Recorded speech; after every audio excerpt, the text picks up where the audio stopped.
Did you, when you started, have like a clear idea of the impact you wanted to create with this film, or a message you wanted to put across?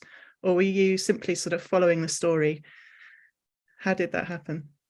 Uh, First thing is that this is not my first project with the transgender community. So I made my first film back in 2012. So that was actually my first documentary. Yeah. And then I kept working with them. I became very close to them, after making the first documentary. It was quite liked by them. So when I made another short documentary in 2016, so that is when I first met Shubhana. So the big festival here is Durga Puja.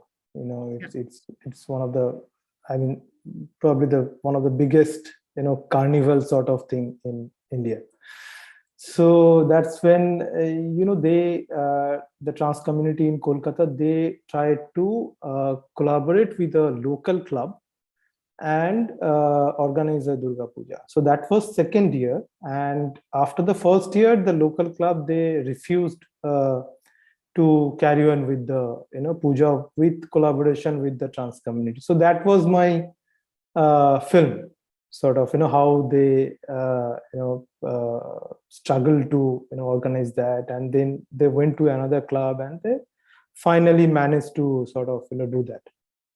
And amongst the organizers, Shubhana was there. So that's when we met, and she of course saw my film, the earlier film, and then during that time we were talking about first time I came to know that she was planning to go through this SRS. So and then we became very close friends. So I proposed to her that maybe we can record your process of this transformation, and she was very happy. Happy in the sense that she's very committed to the community. So she said that if we can make a film on this, so it is possible that people who will do it later will have a better understanding of how things happen. And for her it is very important that a lot of people in the trans community, they, without having a proper understanding of what is the outcome of the surgery, they go for it. And the reasons can be various, like having a boyfriend, permanent boyfriend, to this, that, a lot of things actually. But for her it was very, very clear that she told me that when she was about 16, 17 years old, back in late 1990s, she first came to know about this surgery happens. So that was the time when she first thought of doing the surgery, when it will be possible for her. So after 20 years, she finally could manage to save money and go for it. And luckily I was there. And so we sort of decided from the beginning that this film will be what it will not be like the way trans people are portrayed in Indian films, particularly in the commercial sector. So this film will not be in that box.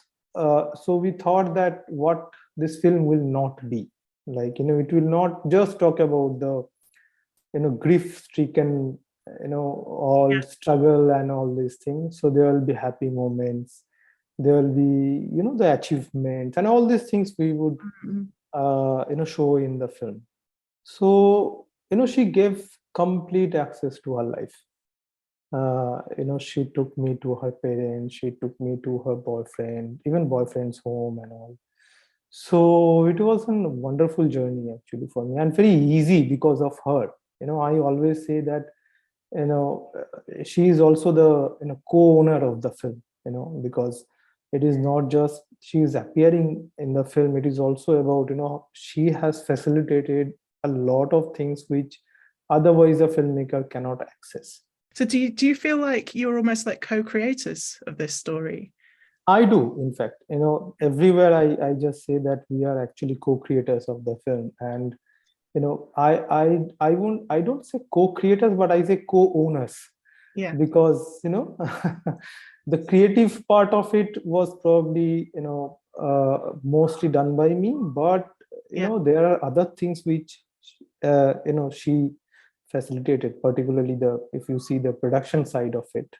Not the monetary part, but the entire production part, where I will go with her, what kind of things are happening in her life, what is she expecting, all those things. And in 3.5 years that I spent with her during the shooting, it was like every single day she will probably tell me, Shankho, this is happening, this is going to happen, so we had a wonderful bond of sharing our lives with each other.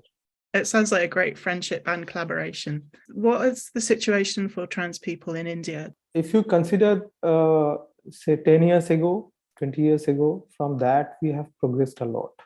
And there is a sort of from the government side and from administrative sides, of different organizations, non-governmental organization, corporate side and all. So there is a sort of acceptance, and there are people who are trying to incorporate them in their organizations, companies. They are creating posts for them, so that way there is an acceptance.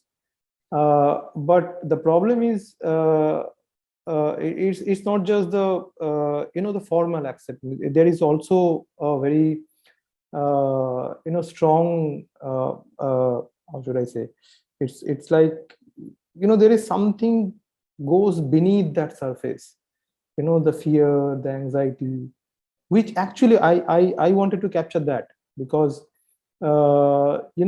particularly because of Shubhana's family, if you consider. So her family is much more liberal, and they accepted her as their child, not as a girl, not as a woman, but they accepted her as like their eldest son. So that is also the reason why I kept he as a pronouns when her parents are talking about her. I intentionally kept the pronoun as he, because that is what they still think. But 80% of the cases where trans people are, many times they cannot go back to their families, at least definitely permanently not stay with their families. Now during the COVID time, she went back to her family, she spent some time with the family. She also organized some relief works and all, which is a small town where her parents were living. So yeah, I think for her case it's a bit different, but for others the struggle is still going on. People don't want trans person in their own family. That is the situation right now. I mean, it's okay if there is a trans person, but I don't want a trans person in my own family. That is the attitude right now. So that is something that I wanted to explore through this film, because she is accepted in the family, but there is a very there's a strong inner fear that is there, like when you see her brother, anxiety over marriage and all. Yes, so acceptance from the family is a huge issue still. And I was wondering how, what was it like to try and have those conversations with the family, around the family? And they sort of accepted me as a filmmaker and Shubhana's friend from the very beginning. It is because of Shubhana only, the way her position in the family is very it's very complex in the sense that her identity is something that they are forced to accept to some extent.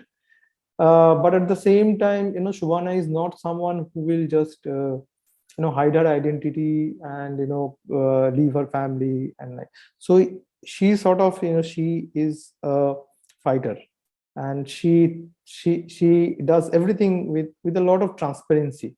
Like, for example, the surgery.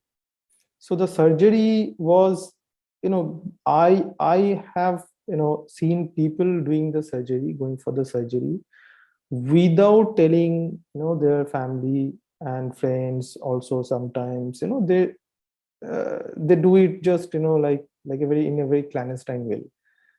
But in case of Shubhana, she is not like that. She will convince people, she will convince her friends, family, everyone that this is what she is doing, and this is why she is doing. She is very clear about those things.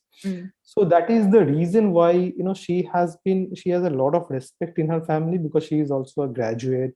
She walks outside, she has a understanding of the world, she has connections in different places. So that is why her position in the family is different. But it's not just Savannah advocating for acceptance for herself, but she's also very active on behalf of other people, other women around her. And can you go into that a bit more? We see her involved with NGOs and in activism. Right. Yeah. Is that so? See, after her graduation, she came back to she shifted to Calcutta, the city, and she started staying in a suburb area. The place where her parents stay, it is about 100 kilometers from here, which is like 1.5 hours, almost 2 hours journey, which is at the border of India and Bangladesh. Okay. And then she shifted to Calcutta and she started working here with the NGOs. Now she's an amazing field worker.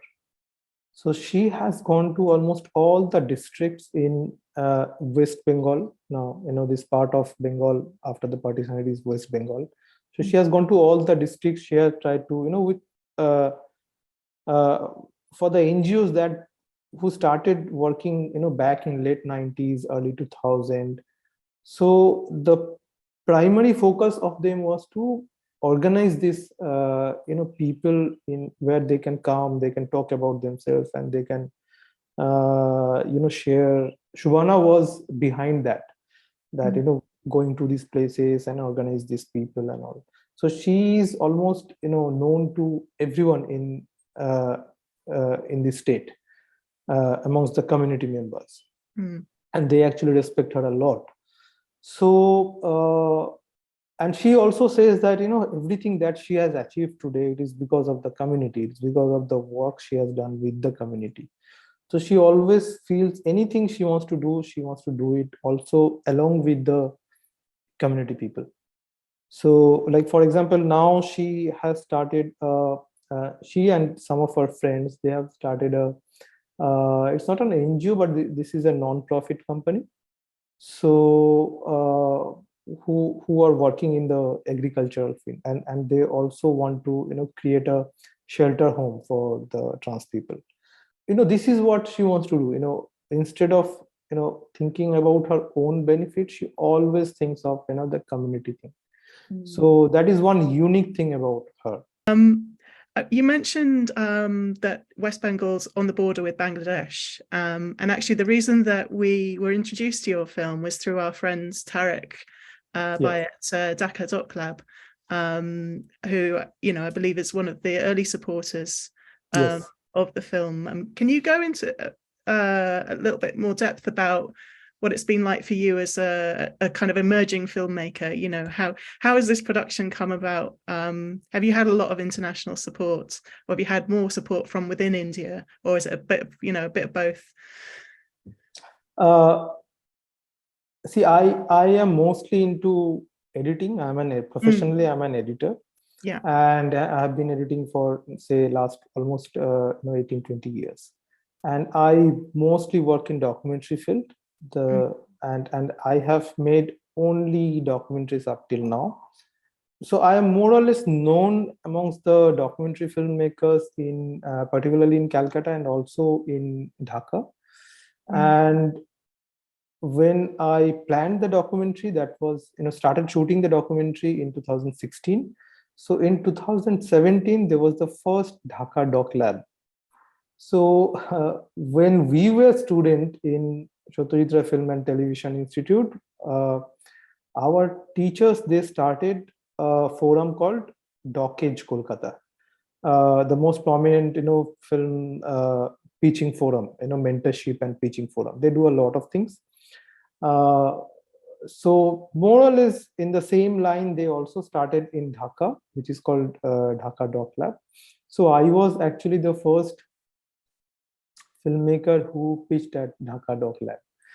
So it was a wonderful experience. Also wonderful to be there in Bangladesh and having a great hospitality there. They're extremely friendly, wonderful experience that was.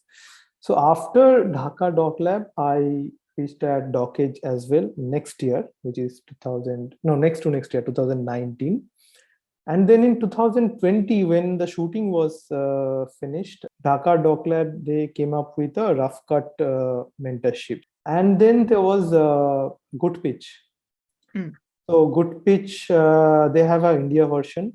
Unfortunately, I didn't get any financial support from anywhere. So the whole film has been done with our own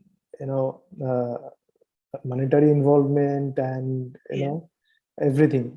It's like, but I could do that because I can save money from my other editing jobs and all. And also because I myself shot the most part of the film, like almost 70-75% of the film was shot by myself as well. And as you know that the editing takes a huge time in documentary filmmaking. So I edited the film myself, so that way I could actually probably finish the film. But most importantly, we are getting a lot of support from the impact screenings that we have done until now, which is very, very important from our side as well, because when we planned the film, me and Shubhana, when we planned the film, so that was one aspect of thing, how we distribute, how we'll show the film to community and all.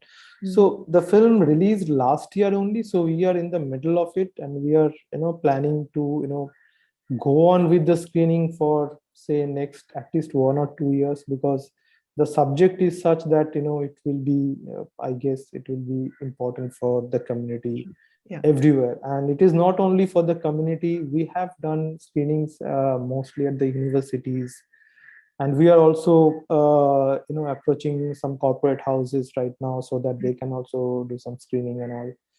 I wish you all the best with it from here on. It's such good work, and it's such an important story to get out there. What comes next for you? Do you have any other more projects in the pipeline? Not right now. I am planning to maybe I will make a fiction next. I'm not sure. So I just thought of taking a break from editing, and I'm teaching now at Satyajit Film and Television Institute, which is a very premier institute in India after FTII Pune. And this is where I studied as well. So I just thought of taking a break from regular editing, having some time for myself, as we said that plan for something new. Thank you so much for this very insightful conversation. I wish you all the best with the film. I'm really looking forward to hearing the response of our audiences in Wales and the UK when they get the chance to see this film. We are doing a screening in Aberystwyth Arts Centre, as you know. You're coming along via Zoom again to join us at that with Shavana, which we're delighted about. But also, there'll be the chance for audiences across the UK to view the film online for a period of 7 days with us. So that's also really exciting, and I think it will really help us reach people who may not be able to access the physical festival, as we are in such a remote part of Wales. But yeah, I think with this online festival, a lot of people, I hope that we get a lot of audience for that. I really hope so, yes. And I think if any viewers are listening right now, please do tell your friends and family about this wonderful film. Yeah, thank you so much. Thank you so much. Thank you. Yeah, all the best to the festival as well.